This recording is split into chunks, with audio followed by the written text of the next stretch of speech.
Mini screen പ്രേക്ഷകർക്ക് സുപരിചിതയായ താരമാണ് അനുമോൾ. നിരവധി സീരിയലുകളിലൂടെ പ്രേക്ഷകരുടെ പ്രിയപ്പെട്ട നടിയായി മാറാൻ അനുമോൾക്ക് കഴിഞ്ഞു. മാത്രമല്ല, ഫ്ലവേഴ്സ് ടിവിയിൽ സംപ്രേഷണം ചെയ്യുന്ന സ്റ്റാർ മാജിക് എന്ന ഷോയിലെ സ്ഥിര സാന്നിധ്യം കൂടിയാണ് അനുമോൾ. നർമ്മം നിറഞ്ഞ സംഭാഷണത്തിലൂടെയും കുസൃതി നിറഞ്ഞ പ്രവൃത്തിയിലൂടെയും പ്രേക്ഷകരുടെ സ്വന്തം അനുക്കുട്ടി സോഷ്യൽ മീഡിയയിലും സജീവ സാന്നിധ്യമാണ്.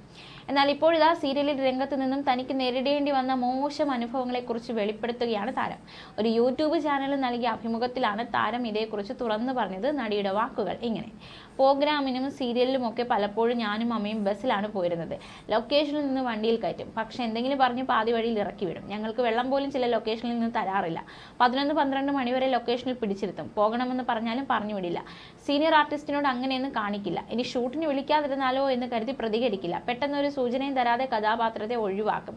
പ്രതികരിച്ചതുകൊണ്ട് ഒരു സീരിയലിൽ നിന്ന് എന്നെ മാറ്റിയിട്ടുണ്ട്. അദ്ദേഹത്തിന് 2 പെൺമക്കളാണ്, അതിനാൽ പേര് പറയുന്നില്ല. ഈ ഫീൽഡിൽ നിന്നും എന്നോട് മോശമായി സംസാരിച്ചത് അയാളാണ്. അയാൾക്ക് കൊടുക്കാനുള്ളത് എൻ്റെ അച്ഛൻ ഫോണിലൂടെ കൊടുത്തിട്ടുണ്ട്. അത് മതിയെന്ന് കരുതി. എന്നെ വിളിച്ച ശേഷം മോൾക്ക് എന്നെ ഒന്ന് സഹായിക്കാൻ പറ്റുമോ എന്ന് ചോദിച്ചു. ഞാൻ പറയുന്നത് പോലെ മോൾക്ക് എഴുതാൻ പറ്റുമോ എന്ന് ചോദിച്ചു. ഞാനപ്പോൾ കോളേജിൽ പഠിക്കുകയാണ്. ആദ്യം ഞാനത് പോസിറ്റീവായിട്ടാണ് എടുത്തത്. വരാം സാർ എന്ന് പറഞ്ഞു. വിളിക്കാമെന്ന് അദ്ദേഹവും പറഞ്ഞു. ഇതൊക്കെ ഞാൻ വീട്ടിൽ പറയുന്നുണ്ടായിരുന്നു.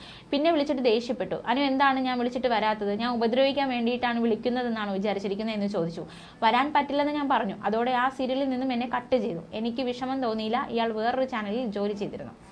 ആ ചാനലിലെ മിക്ക സീരിയലുകളിലും എന്നെ നായകൻ്റെ അനിയത്തി വേഷങ്ങളിലേക്ക് വിളിക്കും. ഡ്രസ്സൊക്കെ റെഡിയാക്കി ഷൂട്ട് തുടങ്ങുന്ന ദിവസം ഞങ്ങൾ കൺട്രോളറെ വിളിക്കും. അപ്പോഴാകും പറയുക ചാനലിൽ നിന്നും അനുവിനെ ഒഴിവാക്കാൻ പറഞ്ഞുവെന്ന്. എന്താണ് പ്രശ്നമെന്ന് ഞാൻ കരഞ്ഞു ചോദിച്ചിട്ടുണ്ട്. അപ്പോഴാണ് ഇയാൾ കാരണമാണ് ഒഴിവാക്കിയതെന്ന്. അതിനുശേഷം ആ ചാനലിൽ ഒരു വർക്കിന് ഞാൻ പോയിട്ടില്ല, വിളിച്ചിട്ടും പോയിട്ടില്ല. അയാൾ മനഃപൂർവ്വം എന്നെ റിജക്റ്റ് ചെയ്തുകൊണ്ടിരിക്കുകയായിരുന്നു. അന്ന് വിളിച്ചപ്പോൾ പോകാതിരുന്നതിനാൽ. ഇങ്ങനെയൊക്കെ വഴക്കുണ്ടാകുമ്പോൾ മനഃപൂർവ്വം ക്യാരക്ടറിനെ കൊല്ലുകയോ വിദേശത്തേക്ക് പറഞ്ഞു വിടുകയോ ചെയ്യും. എല്ലാം അങ്ങനെ ആകണമെന്നില്ല, പക്ഷെ ഇങ്ങനെ സംഭവിക്കാറുണ്ട് എന്നും അനുമോൾ പറയുന്നു.